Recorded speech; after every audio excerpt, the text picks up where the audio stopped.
Ahí va a llegar el gol del Arsenal. Ozil. Marca Mesut Ozil. And it's Tiger chasing him down the right-hand side. Tiger. Oh, yes, he's taken his leg off and he's eating it. Incredible scenes. This is Arsecast Extra. Hello and welcome to another Arsecast Extra. As always, with James from Gunnerblog. James, good morning. How are you? I'm all right. How are you doing? I'm okay. I think, just chugging along in this this mad world we're in right now. Yeah. I've got a bit of a sore throat this morning, and obviously that's not one of the big symptoms, but every time anything is less than 100%, I'm like, oh dear, here we go. Do you know what I mean? Yeah, I'm staying away from the microphone here just in case you're transmittable. No, look, it is one of those things where if any little bit of you starts to ache or whatever, you're immediately thinking of that. And I suppose the first thing to say this morning is I hope everybody out there is doing okay and safe and well, and all you and yours are okay. I know it is going to be a thing that's going to affect people in many, many ways. We think about the virus itself and the illness itself, but just the various ways that this is going to impact society are I don't think we're even getting or coming to terms with that. So, whatever's going on with you, I hope you're well and keeping well and doing what you need to do to stay well in body and mind. And, we're here, we're doing our bit. If you need someone to talk to, there's always the website, the Arses, and you can pop in and say hello to people and chat a bit about Arsenal or whatever it is to keep yourself going. I hope you're managing to do it. So there. Yeah, I second that. Nothing to add, really, but okay. I completely agree. Go on. Sorry, I was just going to say that I have some words here from probably the finest philosopher of our times. Can you guess who that is? I'll give you 3 guesses to see if you can guess who it is. Of our times. I mean, I've got a funny feeling it's going to be Harry Kane. Is that correct? It's not. Oh, right, okay. Finest philosopher of our times. I mean, Arsene Wenger, of course. No, Great not him. Mind. Not him. That's 2 guesses, but it is a footballer. It is a footballer. Phil Neville. Not Phil Neville. 3 very good guesses, James. It is, of course, Mickey. And Mickey says, my friend, you need to have a dream and you need to do everything to achieve it. That is the way I achieve all my success. If that doesn't get us through... Listen, I mean, if we want our success to be as good as Mickey's, then we just need to follow our dreams. Exactly. Everybody needs their Mickey success, Mickey. So, tell me this and tell me no more. Joe Exotic. Yeah. The Tiger King. Yeah. That fucking show was mental. Mental. Do you know what it reminded me of? What? There's another show that people watch and have been watching recently called Succession. Yeah. I watched that show for about 6 episodes and then I stopped because every single person in it was irredeemably awful. I just couldn't cope with the awfulness of everyone. But the Tiger King show was... even everybody in that program was abhorrent, a truly despicable human being. The only one I think who was kind of all right was the guy, the no legs Matthew McConaughey. No legs McGee. Yeah. No legs Matthew McConaughey. He looked exactly like. Yeah. No, not Matthew. Was it Matthew McConaughey? Yeah, I think it was. Yeah. He seemed like a nice guy. He said, comparatively, relatively, compared to the rest of them. Sure. Where were all Judge a man by his character. Yeah. Where were all their teeth? Where were all the teeth? Well, I think that's what meth will do to you, from what I understand. But yeah, an extraordinary... I mean, I was going to say, sorry if you haven't seen it, but I mean, if you're at home, you've seen it, haven't you? Yeah. And everyone's at home. Everyone's seen it, surely. If you haven't seen it, see it. Because it's mad, isn't it? It is mad. It's sort of like, I was like, I don't know if I want to watch this. because I sort of, some of it was quite. I don't like cruelty to animals in any way, and I thought it might be a bit more heavy on that side of things. It's not too heavy on that. There are some bits which aren't great, in fairness, but you start off and you go, this guy's what a character this guy is, and then by the end of it, you're like, fuck, this is too dark. He deserves to be where he is. It's sort of a bit like Succession in some ways. It's sort of almost like it's high drama. Like it's almost Shakespearean. Like everyone in it has got a motivation and they're trying to fuck somebody over. And it's, incredible to watch it play out. Very well told story as well. It is. Yeah, for anyone who hasn't seen it, it's about a guy who has a zoo full of big cats, tigers and lions and stuff like that. But I mean, the music. Yeah, I know. I mean, he is a really bad human being, but he's even worse at miming to those songs. They're not even his songs. I can't mock someone too much who's like a lunatic who puts out videos of them singing on the internet. True. People, that my is glass true. house but would shatter around me. At least you do your own. At least you do your own singing.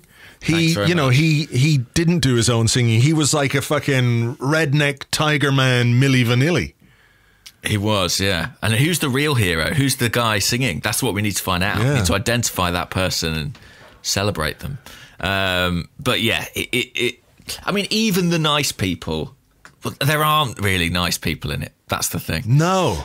I mean, we've all kinds of people asking us about the woman in Florida. Yeah. Did she do the thing? Did she do it, James? Do you think she did it? I don't know, but I think she did do the thing. I wouldn't put it past her, certainly. There's something off about her. Let's put it like that. There definitely is. Her and the husband, there's something really... What does she say? She's always like, hey, all you cool cats and kittens. Cool cats and kittens out there. Yeah. Ooh. I mean, listen, I could understand someone being motivated to do her mischief. She was irritating. She was. I mean, I do think your man went probably a little too far at times in terms of what he said. Maybe a touch too far. Maybe a touch. Just in terms of if you are planning on doing somebody a mischief, as you said, it wouldn't be a good idea. Like, imagine if we were talking about somebody on this podcast and how we were going to, make trouble for them, dispose of them. I mean, I'm trying murder to probably them. have done in the past. But there are a few people who, if they disappear, will be prime suspects, I suspect. Like, who are you thinking of here? I mean, some of them have played for Arsenal, but Mickey. Mickey. Yeah, he's a concern. Where is he actually? He has disappeared. He's in Rome. Isn't he? He plays for Roma. I don't know. I think so. He's in Rome. Yeah. Has anyone seen him? Well, no, but no one's going out there. Oh, that's true. How would you know? This is a great time to get rid of people. Exactly. Murderers must be. Any murderers listening? Now's the time. Yeah. You'll never know. People won't be noticed. Listen, this has gone can very I ask dark. you a question about the Tiger King? Have you ever wanted to own a tiger? No. Do you understand it? Well, they're fucking amazing. Like, tigers are amazing. They really are. They're the most beautiful looking animals, I think, and they're majestic. I just kind of feel that, a cage isn't necessarily the best place for a tiger. I agree. And the other thing I can't get on board with, and there's a lot of this going on, is people getting in cages with tigers and bears. I can't understand. I know it must be a sort of power trip to exert that sort of, influence and control over an exotic, powerful animal. But yeah, I think it speaks to a sort of a madness, really. Yeah. And when you look at the people who are involved in the keeping of big cats or these kind of private zoos, they're all disgusting. Like, in their own special ways, they're all absolute cunts. Well, John Ronson, who wrote the book, Does he have a He's got a private zoo full of tigers. Wow, absolutely chock he full. Never told me that. Yeah. No, actually, he wrote the book The Psychopath Test, of course. Yes. And he was tweeting earlier this week about how he discovered that psychopaths tend to have a fascination with these kinds of exotic animals. It was a trend that he had observed in researching the book. Wow. So there you go. And that makes sense. Comes to fruition, let's say, in this documentary. Yeah, John doesn't have a private zoo filled with tigers. He does have 2 lovely dogs that he posts pictures of on Instagram, though. So give him a follow for that. That's all right. You're allowed dogs. Yeah. That's fine. You are allowed dogs. So in other news, what's happening from a football point of view? Well, of course, the plot, Andrew. Oh, the plot, the nefarious conspiracy. Gunpowder treason and Champions League qualification. Man City believe that Arsenal have got it in for them. That's right. Raul Sanllehi, he is the mastermind behind this. You know for sure it's Raul, right? I mean, the thing is, we probably are behind it, aren't we? Like, we probably are going, yeah, they broke the rules. Can we please be in the Champions League? I sort of think it'd be weird if Raul wouldn't be doing his job if he wasn't doing that. Yeah, like I'm okay with it. Yeah, I'm okay. I'm fine with it too. I'm fine with it. You know, I think it's right and proper. You know, just because the world has gone to hell in the handbasket doesn't mean that justice and what's right has to go by the wayside. If anything, we should be fighting for more justice. I agree. I mean, this is a cynical thing to say, but I genuinely, when all this happened and there was all talk about the season being cancelled, blah, blah, blah, I did think, oh, this is great for Man City. I think their whole, literally breaking the rules bit is probably going to get overlooked or pushed to one side. But, why should it? And the only people it's awkward for, really, is Mikel Arteta and Pep Guardiola. Next time they go for tapas together. Which would be a while. It's going to be a while. Yeah, very true. 6 months down the line, they'll sort of say, I have to be like, I'm sorry, Pep. But, a man's got to do what a man's got to do. For sure. And look, you have to keep the pressure on the authorities to do the right thing and to make sure that they uphold the justice that has been handed down. But, I do kind of feel at the same time it's going to be a bit irrelevant. Yeah. Ultimately. I was talking to somebody over the weekend who is a doctor in A&E in the emergency department in a hospital here in Dublin, and it was an unrelated matter, but I was just talking to him about what I was talking to him about, and he said, when this coronavirus thing is over in a year or two's time, blah, blah, blah, and I was like, oh. He just casually dropped that in. He just kind of dropped it in, and I don't, my jaw kind of dropped a little bit because of that, and he's sort of dealing with it on the front lines. Literally, he is an A&E doctor, and he's seeing what's happening, and it's not so much the idea of flattening the curve or stopping the spread. It's like when this is over, when we have a vaccine and all the various ways in which this has impacted life and society and health and people and work and industry and all those things is slightly back to normal. That was his kind of time frame on it. So yeah, it's really interesting. There's a very funny thing happening in Britain where, so we have these kind of daily press briefings, and there are always questions from the journalists afterwards. And the questions kind of reflect the general concerns and interests of the public. But the degree of sort of impatience is amazing. So like a week ago, everyone was desperately crying out, why haven't the UK done lockdown? We need to do lockdown. It's really important. Then we went into lockdown on Monday. And like by yesterday, we were told then it'll be a minimum of 3 weeks. And within 6-7 days, questions are like, well, when can we expect this to end then? When is it going to be over? Yeah. I'm having to spend time with my family. It's children. Very much like that. There's children everywhere. It's very much like that. Like after 4 or 5 days, it was like, right, well, we've had a good go at this, haven't we? I imagine we'll just get back to normal now. Yeah, fuck it, let the virus take me.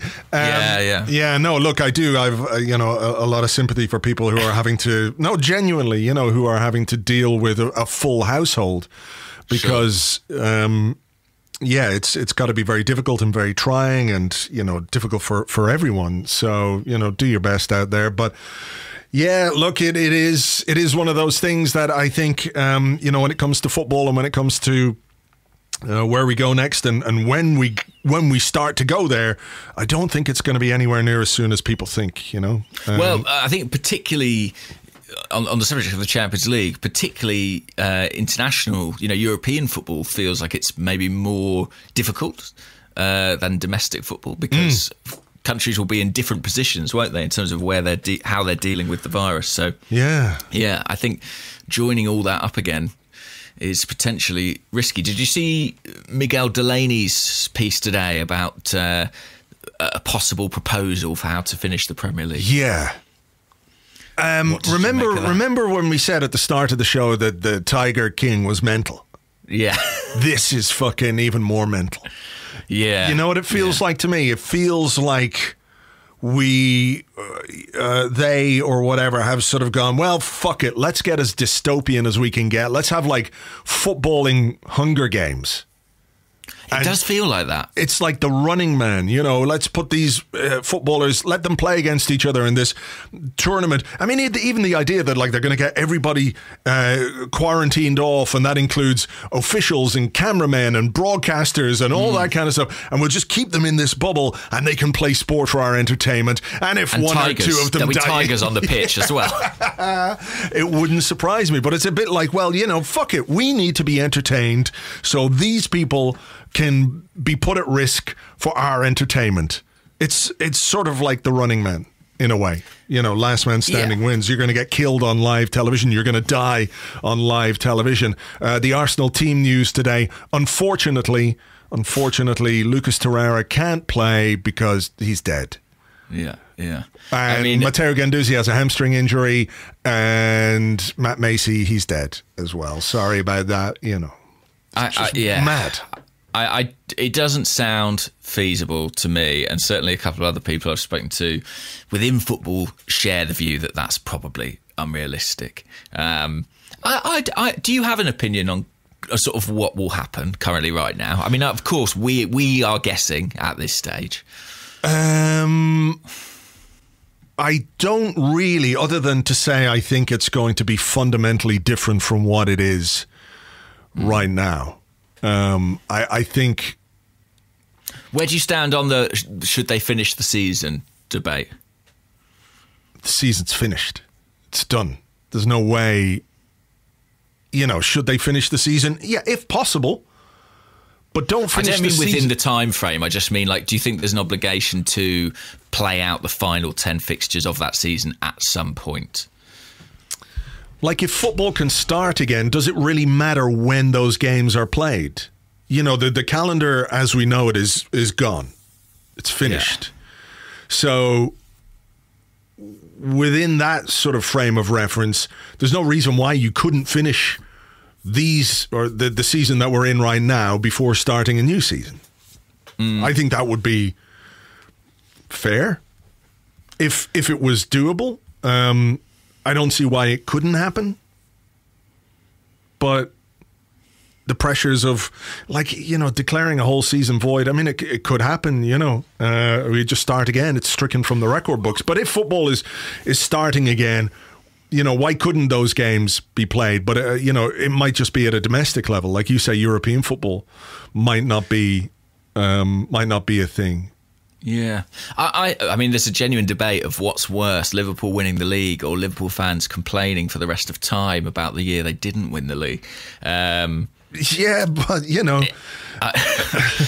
I mean, I think they should try and finish this season at some point, simply because I think if you don't, I just think of course, I appreciate the circumstances, but I think the sort of sporting credibility is slightly lost. Look, it would suit Arsenal to write this season off. It would be great. Well, yeah.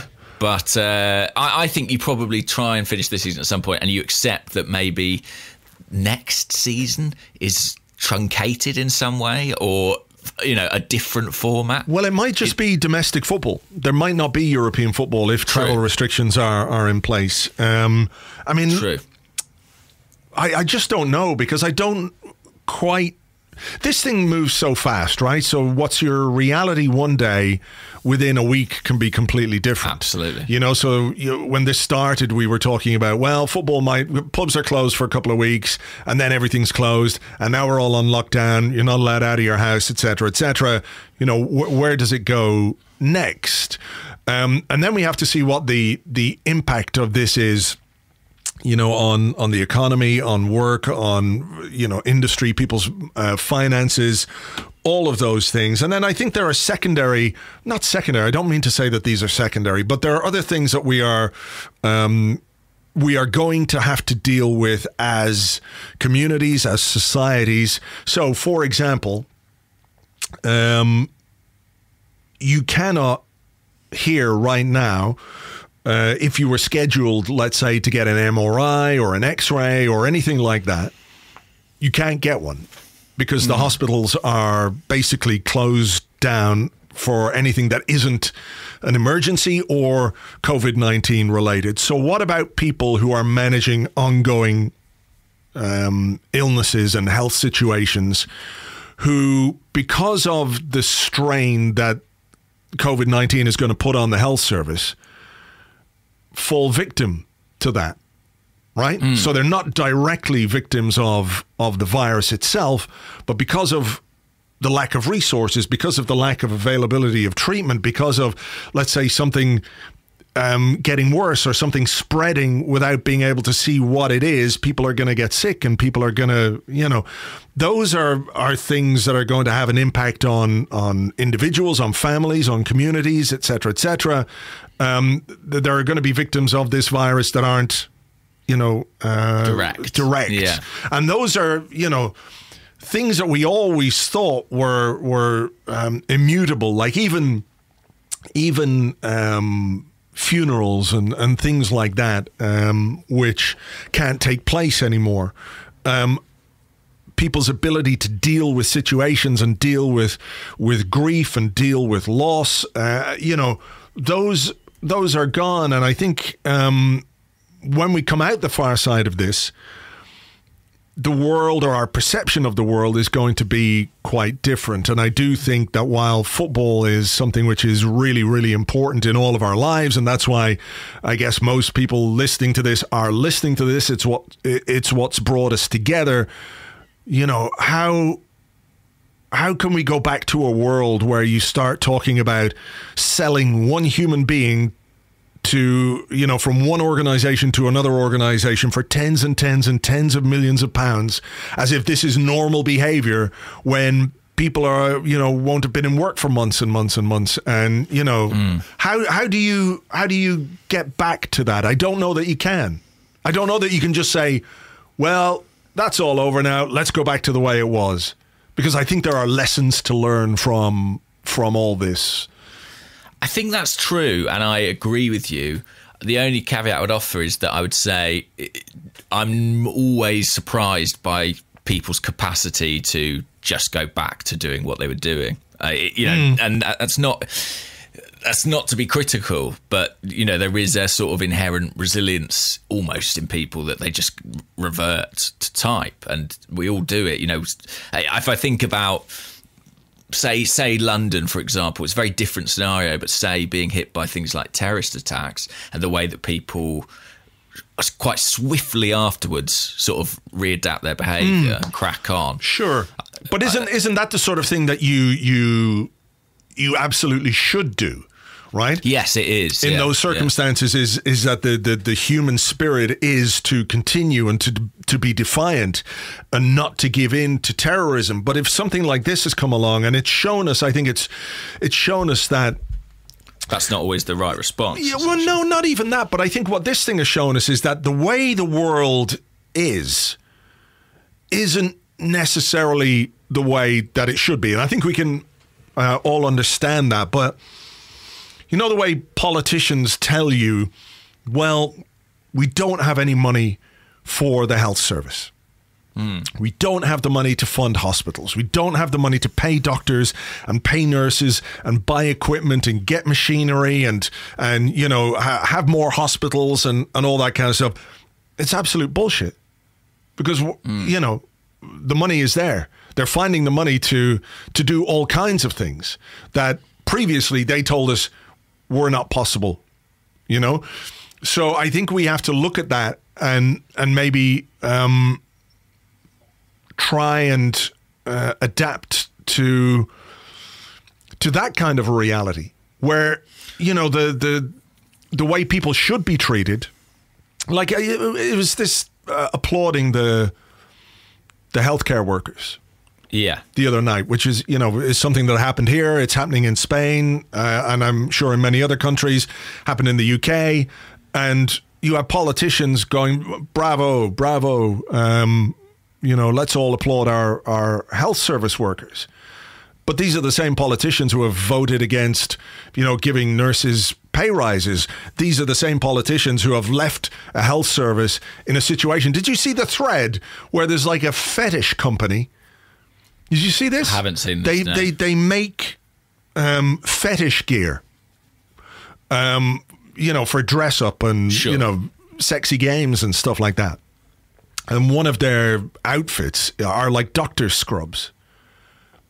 And they got an emergency call. Please, can we have what you have? Because our doctors and our nurses don't have equipment. And it's an astonishing indictment into the way that politicians have created this environment in which we live in and told us this is the way it has to be, and clearly this isn't the way it has to be. It can be a different way, and it can be a better way, and this thing is awful. It's unspeakably awful and tragic. But maybe just seeing that, you know, we've been kind of given a glimpse behind the curtain, if you like. So yeah.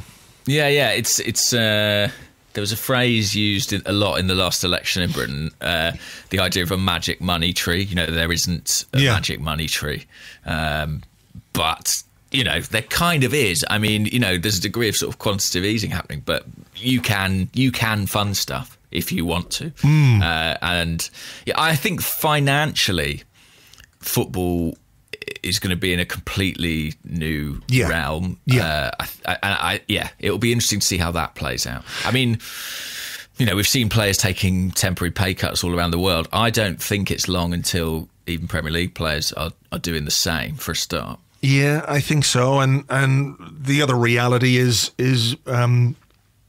football needs an audience.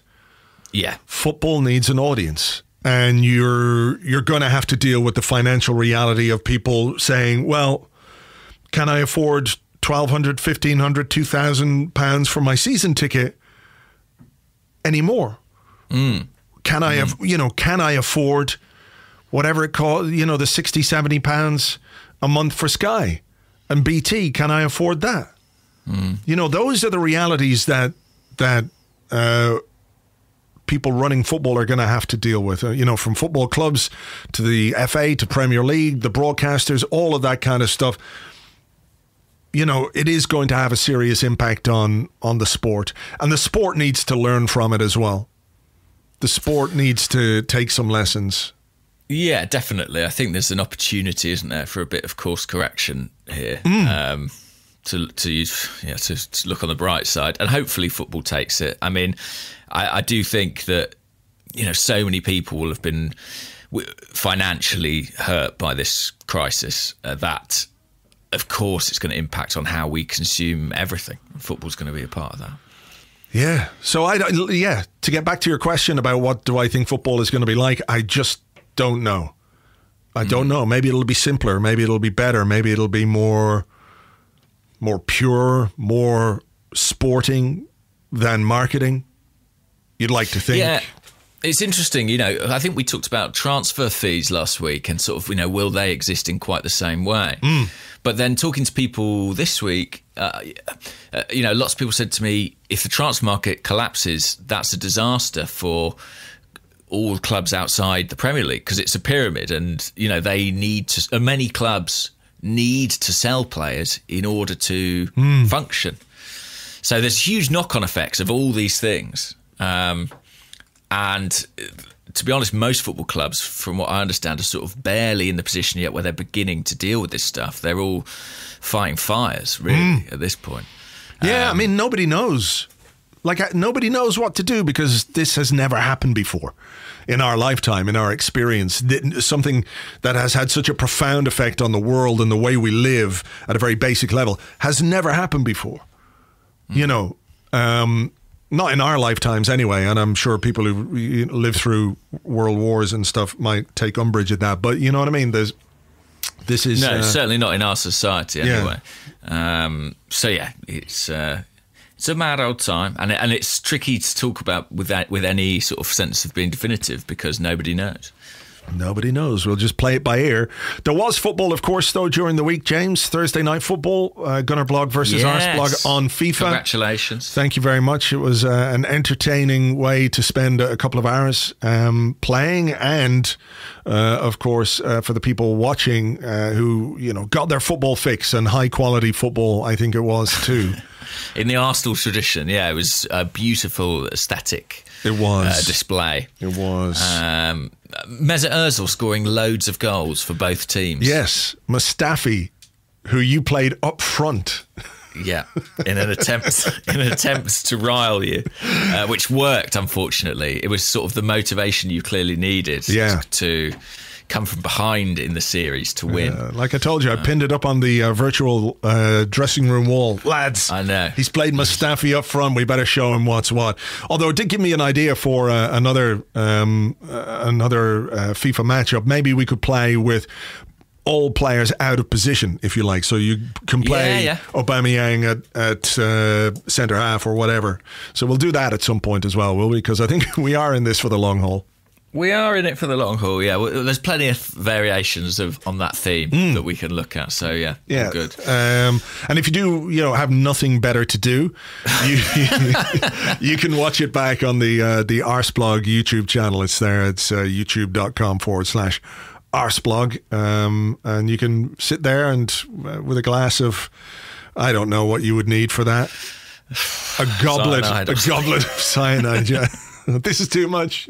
Not only do I have family and children, I've got to watch this. It's absolutely. I mean, look, it's a thing. It will pass sometime. It will. Okay, we are going to take a break here, and we will come back with part 2, your questions and more right after this.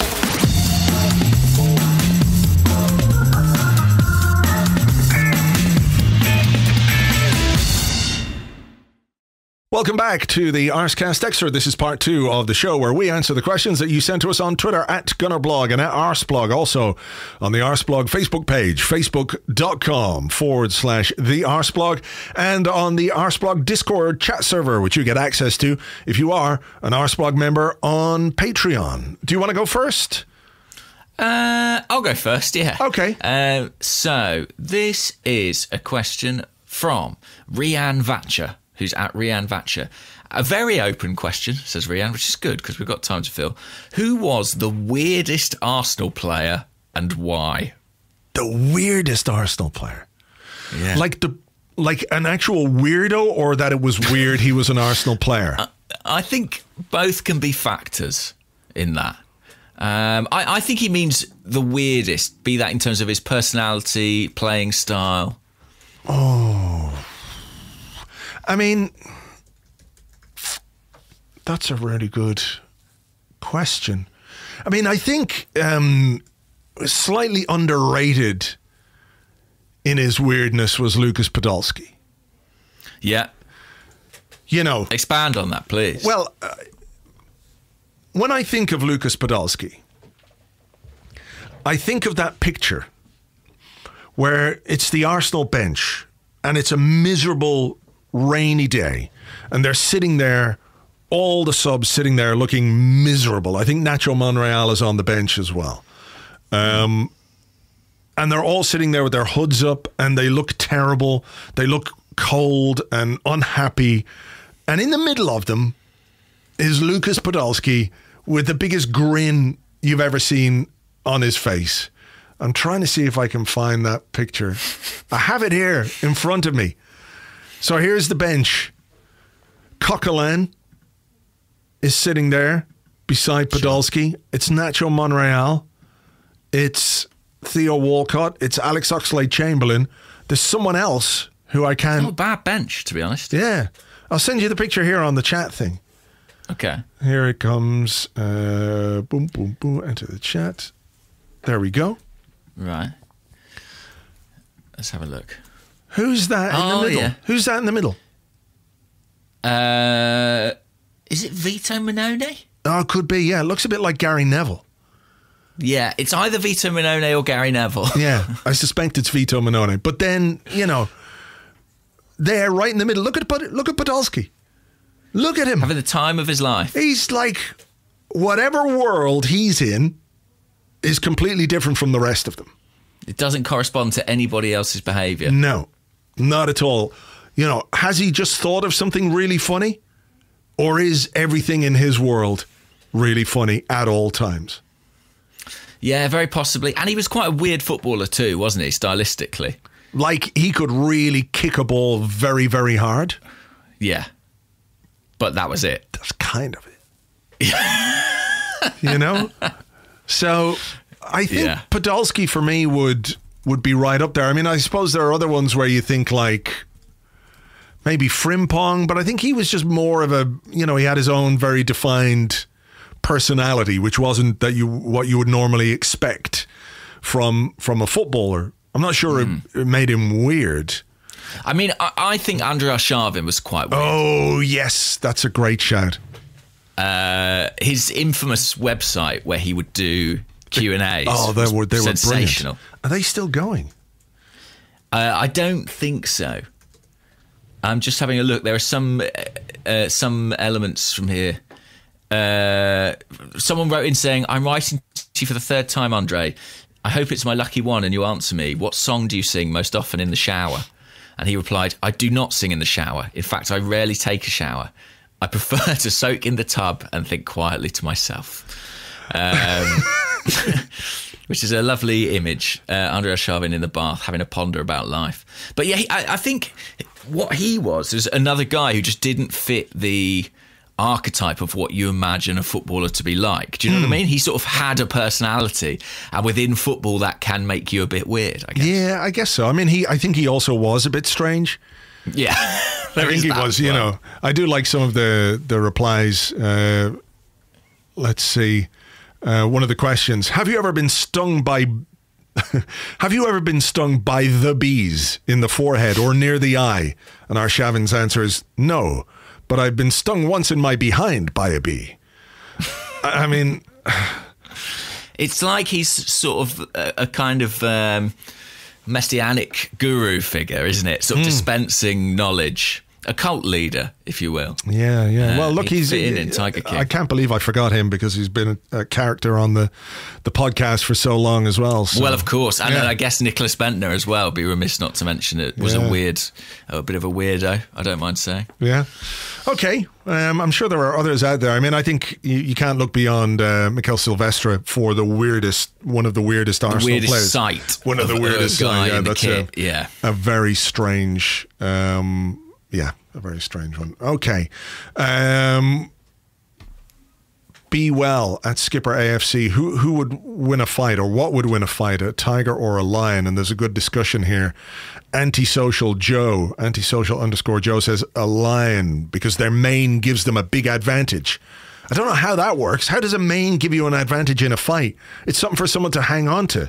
It's like wearing a tie, you know? Yeah.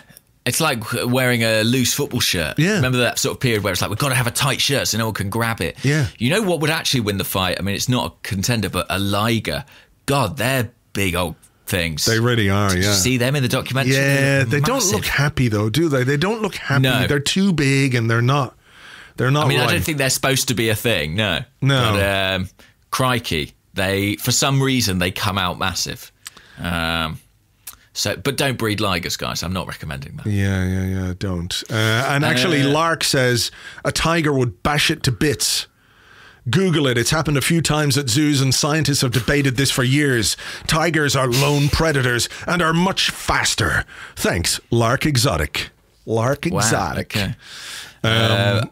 I mean, I'm sure Joe Exotic probably streamed that live on the internet. It's probably his YouTube account. Yeah, I feel like I didn't ask you a question there, really. No, it's fine. Do you want to ask me another one? I've got one here. If not. No, I'll ask you another one.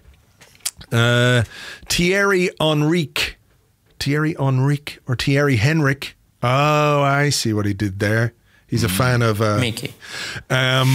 He says on the Discord, by the way, what's the strongest lineup the two of you can make using one player for each traditional position, 1 to 11, who has held that shirt number for Arsenal during the Premier League era? Or if you prefer, what's the weakest, most ridiculous lineup the two of you can make with those conditions? I'm thinking William Gallas as a number 10. So what do you want to do? Strongest? Let's try and do the best, because I think it is the dream, a 1 to 11.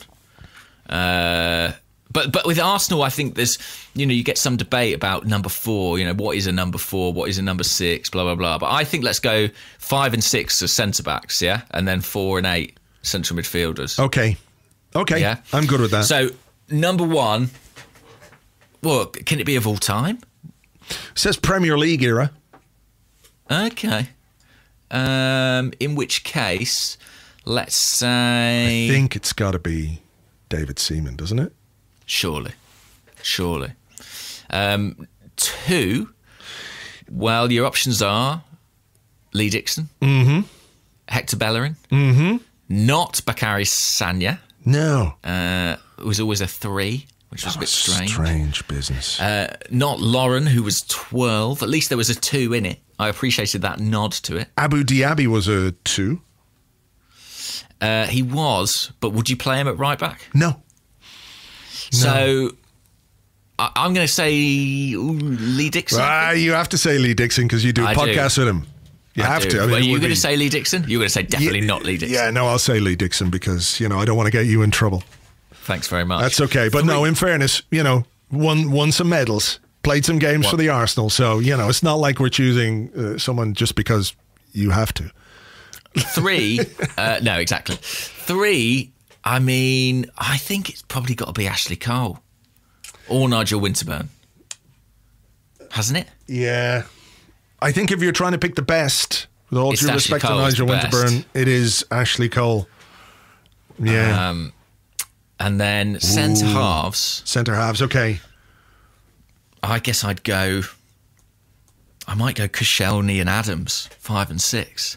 I'm trying to, what's the history of the number 6 at Arsenal? It was Adams for so long. Hang on, was Koscielny 5? Have I made that up? Did he switch from 5 to 6 at some point in his career? No, he was 6, wasn't he? I've got that wrong. Koscielny was 6. Okay, sorry. So, in terms of 5, okay. 5. Here's where you've got to choose from. Gabriel. All right. Socrates.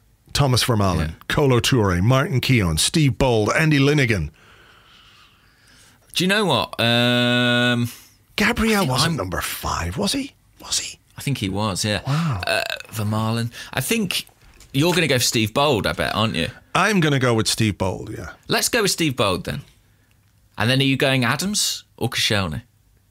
Adams. Right, okay. So we're into midfield. Now, you're going to be upset because I don't think we can have Robert Pires left wing. We could play him right wing, though, as a number 7. So you're saying 7 has to be on the right wing? So, to my mind... 7 is the right wing and 11 is the left. Yeah. So we've been that strict about it? I think so. I think that's the game. But we can still play.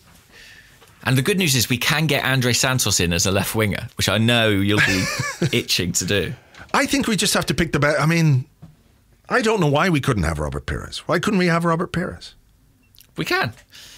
Well, yeah, let's have Robert Pires. Who else has worn 7? Brzezinski? Nelson Vivas?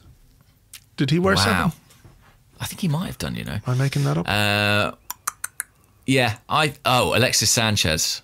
But he was more of a left. Well, so was Pires. Then. Yeah, I know. All right, we'll have Robert Pires. Otherwise, I know we'll get stuck on this. So we're going to get stuck now. There's a big decision, isn't there? There's a number 4 decision. I think it's Vieira. What do you think? You do a podcast with him, you've got to pick him. We're in the same situation all over again. Fabregas or Vieira? I think just in terms of the impact and everything else, it's got to be Vieira. It's got to be Vieira. Okay. Still love you, Cesc. And then next to him, I think number 8, Aaron Ramsey. I think I would go Aaron Ramsey. Yeah. So on the left, 11. I mean, Overmars would be a contender. Mm-hmm. Limpar? That's not a bad midfield. Limpar, yeah. Who was better, Limpar or Overmars? I didn't see enough of Limpar to know, really. I like Limpar better. Whether he was better, I don't quite know. I mean, we didn't mention Rocastle for 7. I'm sure some That's people were true, thinking yeah. that's... But listen, it's the Arseblog team. We've got to go Pires. You think Limpar better? I liked him better. Okay. But I think maybe Overmars. But just, Overmars maybe left under a bit of a cloud, didn't he? Just a little bit of a cloud, just sort of down tools a little bit towards the end of that final season. Yeah. So, okay. Other contenders, of course, Mesut Ozil did wear 11. Mm-hmm. Robin Van Persie. But let's go Limpar for having sort of a different era. Number 10, we can do this one quickly. Yeah, I wonder who that... William Gallas, yes, right? For sure. Bergkamp, yes? Yes. And now number 9. The cursed number 9 shirt. The accursed number. I think I would go Nicolas Anelka. Yes, that's what I was thinking. So, Seaman, Dixon, Adams, Bold, Cole, Pires, Fabregas, Ramsey. No, Vieira.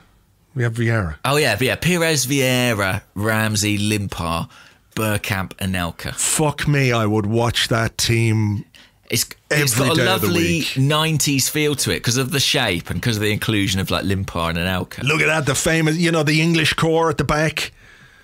That would be a hell of a team, actually. That would be a fucking great team. Oh my God. Yeah. I would love to watch that team. So there we go. Should we do the worst one? Yes. The worst number 1 must be Almunia, I would think.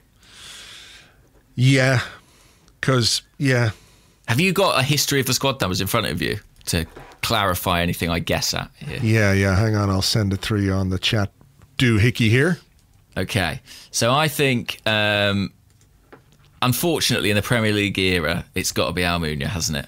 It does, rather. It does. Number 2, right back, I guess Diaby is the most ill-suited. Or are we doing the worst player? I mean, there haven't been that many number 2s. No. Debussy, a contender. I think Debussy is just kind of in there as a default option, isn't he? Yeah. I think yeah. Well, it's between Diaby and Debussy, I think, in the Premier League. Yeah. Number 3. Well, again, Sanya wearing the 3 is wrong. It's all kinds of wrong. It's wrong, but what's the question again? It's the weakest. Oh, the weakest, okay. Most ridiculous, Probably Kieran Gibbs, isn't it? Sorry, Kieran Gibbs. Sorry about that. It's just, it's to do with the lack of options here. I like Kieran Gibbs because we have the same birthday, me and Kieran Gibbs. Ah. Yeah. That's nice. Yeah, it is. I was reminded of Kieran Gibbs because Arsenal showed the win over Wigan, didn't they, in the FA Cup final?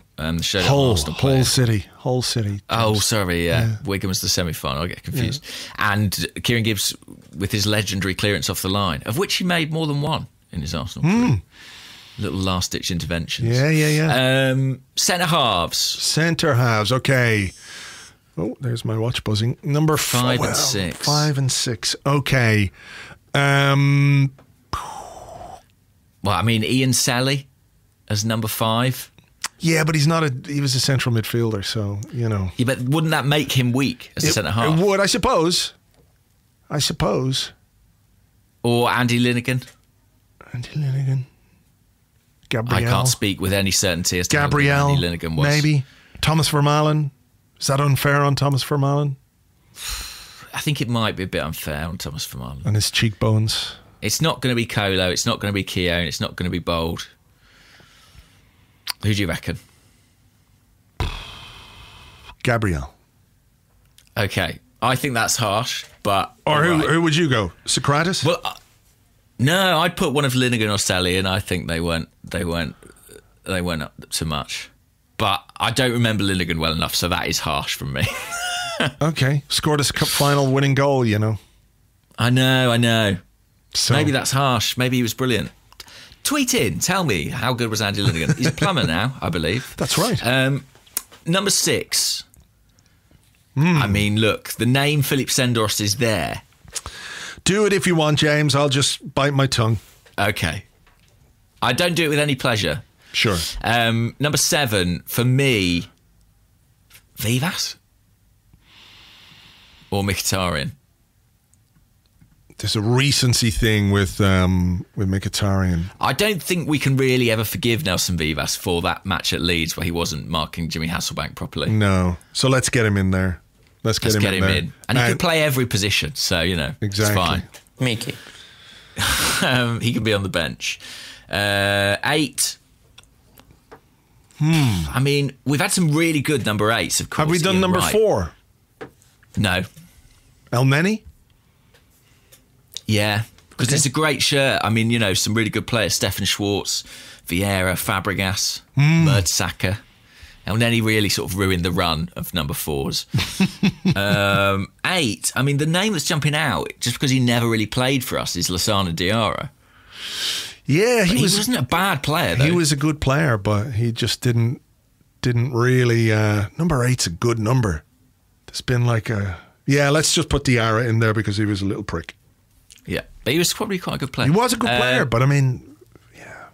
11, I mean, Glenn. Mate Glenn Helder. Yeah, you got to say that. You do a podcast with him. I've got to say it. 10.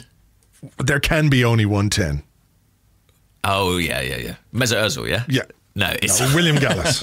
It's got to be Gallas. William Gallas. I feel 10. like we're applying the rules in a very arbitrary fashion here, but there you go. And number 9, I mean, there's so much to choose from, but it's got to be Chu Young Park, hasn't it? I think there's a fair battle between him and Giulio Battista, but of course Battista did score 4 goals at Anfield, so exactly, that could redeem anybody slightly. Yeah, it's got to be Park. It's got to be Park, or like I said, I'm joking. I'm only kidding. So there you go. There you go. So that was quite a bad team. Yeah, I reckon the first team would win if you were to play the two of them against each other. I reckon that first team would win. I think they would too. By the way, we talked about him a bit there, Bakary Sagna wearing the old number 3, and a few people asked variations upon this. At AFC Met says, what did you make of Sagna's comments about Cesc Fabregas?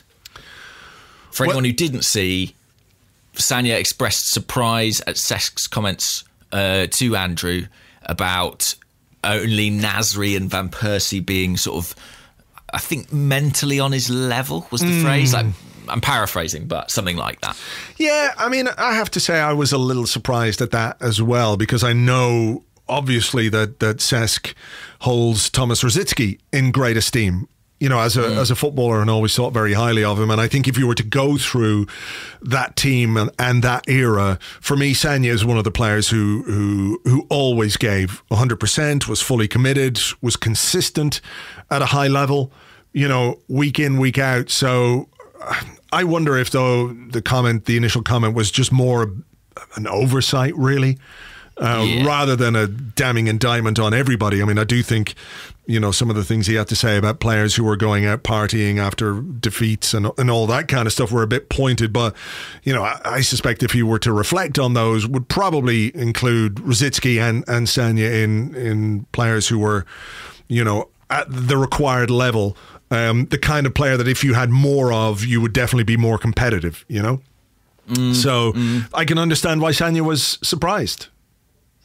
Yeah, I can understand that too, because he is a glaring omission. Rosicky would be another one. Is there anyone else? I mean, I suppose I'm slightly surprised that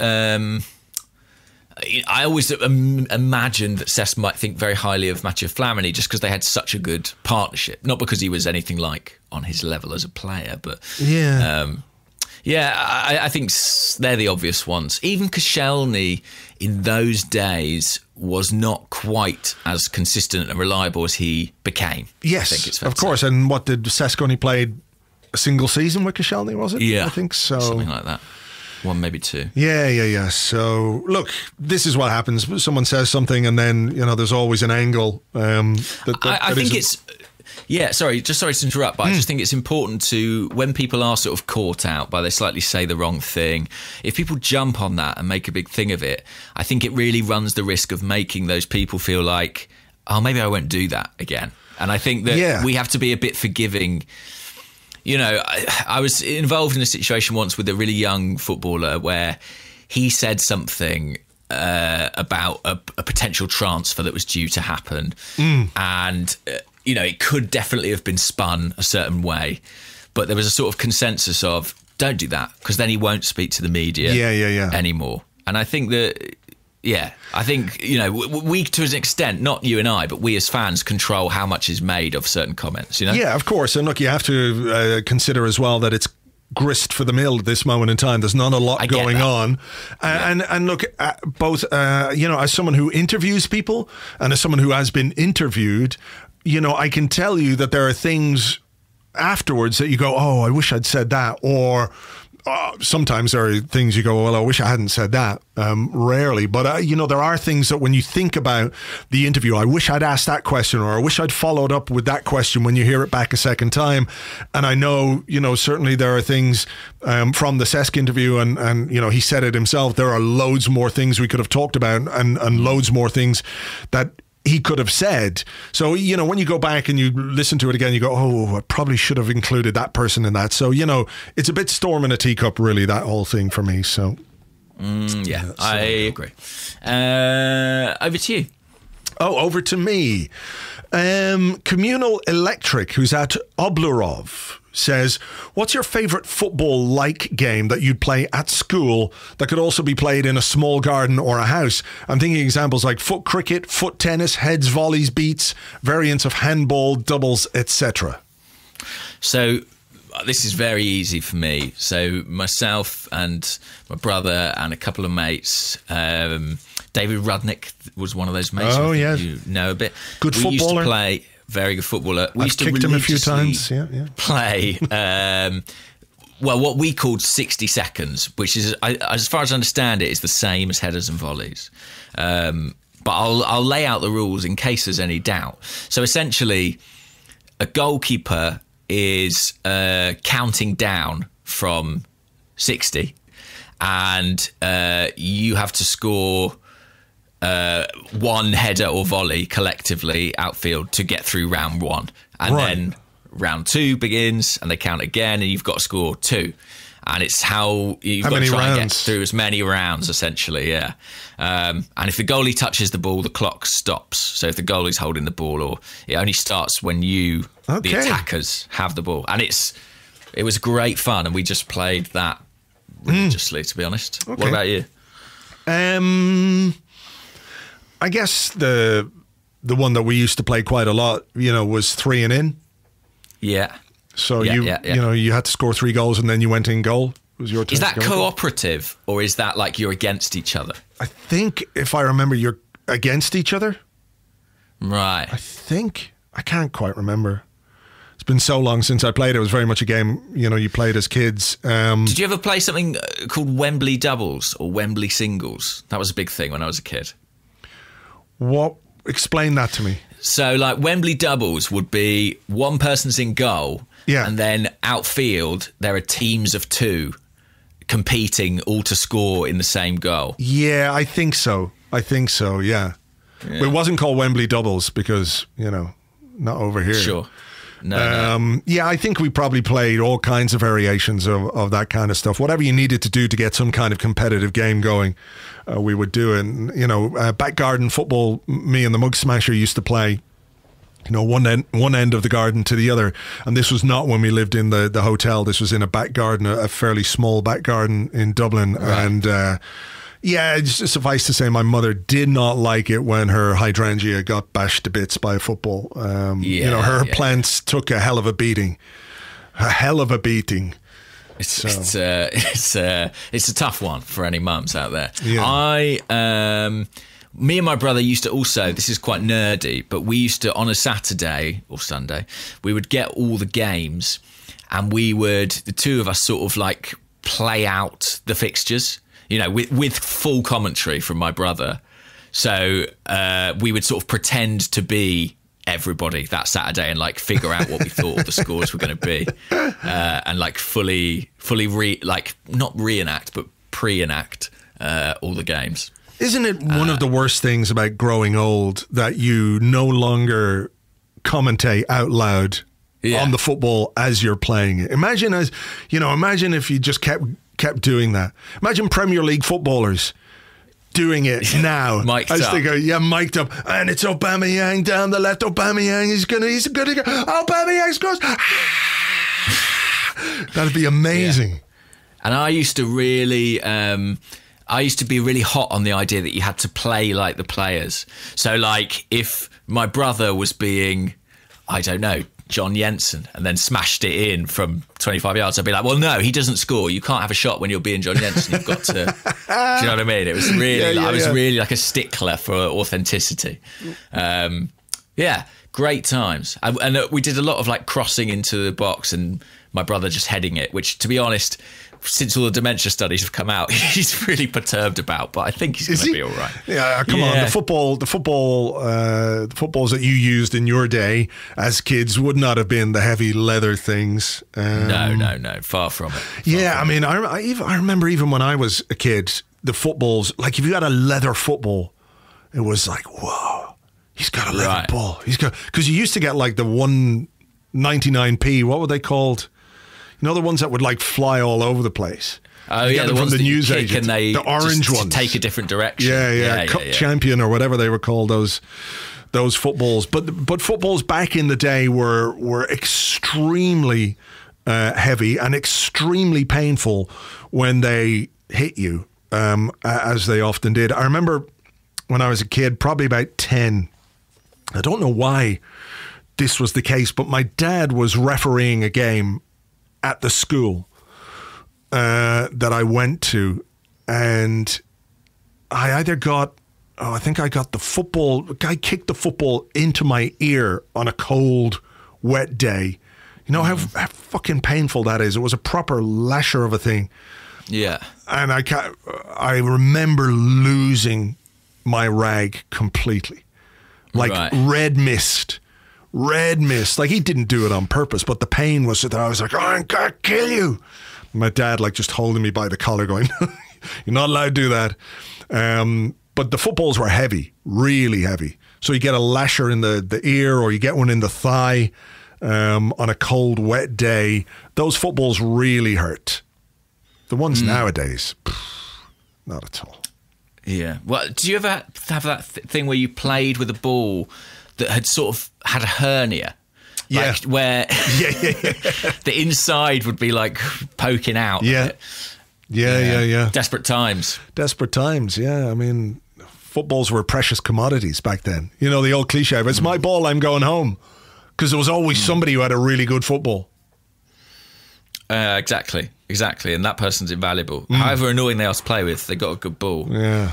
They're always in. I tell you what, based on our FIFA showdown the other week, Arteta Ball on the Discord said, who was your favourite Arsenal player in FIFA 20 to use?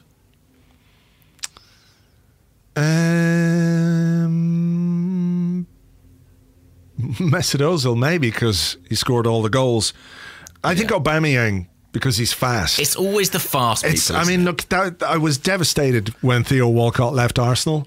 Not necessarily from an Arsenal point of view, but from a FIFA point of view, because, you know, for years, my entire tactic in FIFA was like a 1-2 and put Theo Walcott down the right-hand side and just let him zoom into the box, which says a lot about my skills on the game, of course. But the fast ones are always good. I do remember, was it Pro Evolution Soccer 2, that when you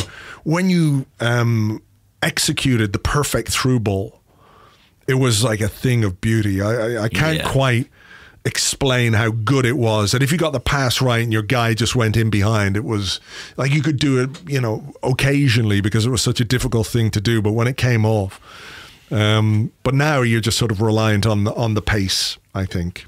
Yeah, it's Aubameyang for me as well. I mean, I should say Mustafi, right? Because, I made such a feature of it. But no, Aubameyang, just anyone who you can basically knock the ball ahead of you and go with is fun. Barry O'Reilly says, who's at Barry CCR on, CCR on Twitter, says, other than Ireland and England, obviously, what international teams have you had a soft spot for down the years because of their Arsenal connection?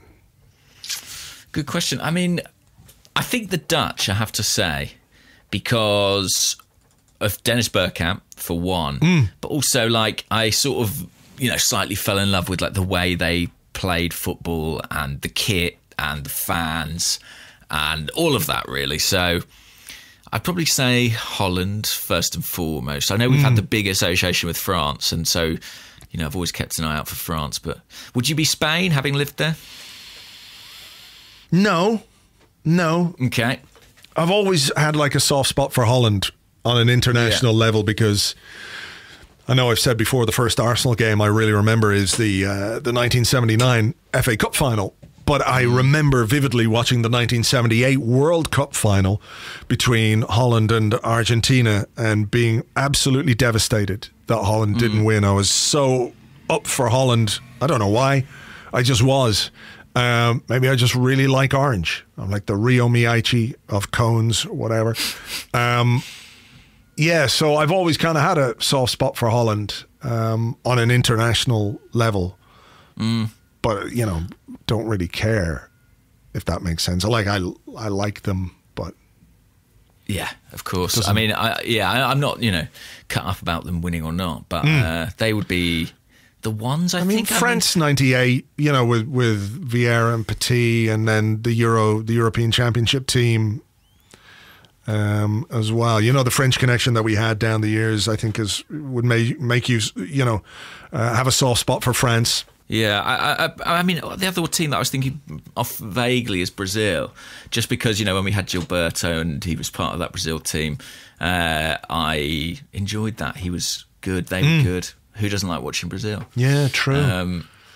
But yeah, not. I mean, look, never France. Weirdly, despite the massive connection, I don't know if it's some sort of Anglo part of me that still harbours some resentment. But I don't know. Not so much France. All right, your question, if you've got one. My question. I don't know. I think I've covered a lot of the ones that I had. This is a similar question, I suppose. I don't think you'll answer this. This is from Queen Guna, who's at SoFire. And they say, if you suddenly woke up in an alternate reality where Arsenal didn't exist, which Premier League team, past or present, do you think you would support? And why? I can't answer that. I just genuinely can't. I would say, for me... Watford, for you. I guess Watford, yeah. Because I guess Watford. I mean, for me, maybe it would be Hull City, but they weren't a Premier League team. When I went to see them, when we lived near Hull, we used to get. My dad used to take me and my brother sometimes to Boothbury What division Park. Were they then? Like 3rd or 4th division, right? And it was, these were not full grounds. There weren't very many people at the match. In as much as you could hear the goalkeeper, I'm pretty sure his name was Tony Norman.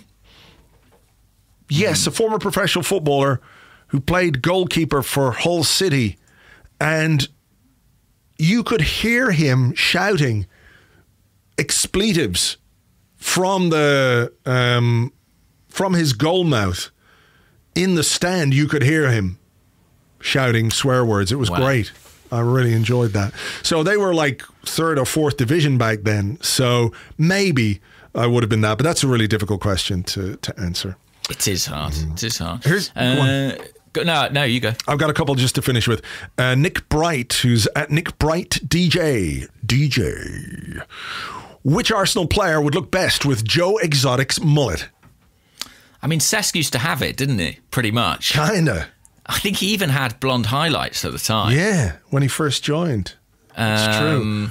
I've mocked up a couple. What do you think? Go on. I'm going to send it to you there on the chat. Have a look. Okay. You can open that up there. So just you can describe to people what you're seeing. So I'm just copying and pasting the link. Here we go. We're loading. Wow. Okay. There's a few options. I've got 4 options. I've got Aubameyang, Bellerin, who of course has shaved his locks in the past few days. Mavropanos, who looks really terrifying. Yeah, he looks 100% like he belongs in that show. He belongs in that show. I think I could modify him slightly here if you just bear with me. I would actually say that Mesut Ozil looks the most like Joe Exotic. There's something about his face shape that means that he just kind of matches it for some reason. Who would look the best is the question. I think out of the options you've given me, I think Aubameyang looks the best. Right. He can just pull off those flowing locks. I just think he can pull it off. The blonde mullet. Who do you think? Okay, I like Mavropanos, I have to say. I'm going to send you a new image here. Okay. I've changed his name very slightly. Okay. To Konstantinos Metropanos. I can imagine what you've done here. And here we go. You can have a look at that. Okay. I mean, something tells me that he's going to have paid the price for that dentally. Yes, he has. Yeah. He does look a bit like the husband character. Where did he get that giant tooth, though? I mean, it was like an enormous tooth, right? It's like he'd lost his teeth and someone had said, but here's this shark whale's tooth we can give you. Well, just an elephant tooth. Yeah, we'll just, file it up a bit so it was like a huge tooth. Absolutely enormous, I agree. Yes, Mavropanos does look a bit like... If you put Mavropanos and Mesut Ozil next to each other, it would look a bit like Joe and his husband, John, I think. Joe and John. Go on, any more questions? No, I think that's probably it for today. I mean, we've got to tweet these images out. Yeah. I'll put them on Twitter and I'll put them in the show notes as well, so you can click through to the various images and have a look at those. They are a sight to behold. They sure are. Okay, well, look, we'll leave it there. A little bit later in the week, we've got a new podcast for our Patreon members, a My Arse with Philippe Auclair, which is a very interesting chat about football, of course, which people know. But what about music? Do people know all about Philippe's music? You can find out if you're a Patreon member. That's coming this week. We'll have more stuff as well to keep you going, to keep you entertained, to keep your mind off everything else. We'll do our best in that regard as well. But for now, we'll leave it there. Thank you as ever for listening. Please do give us a rating or a review on iTunes or Apple Podcasts, as it's now called. That would be great. We appreciate your reviews there, and we'll catch you on the next one. Bye-bye.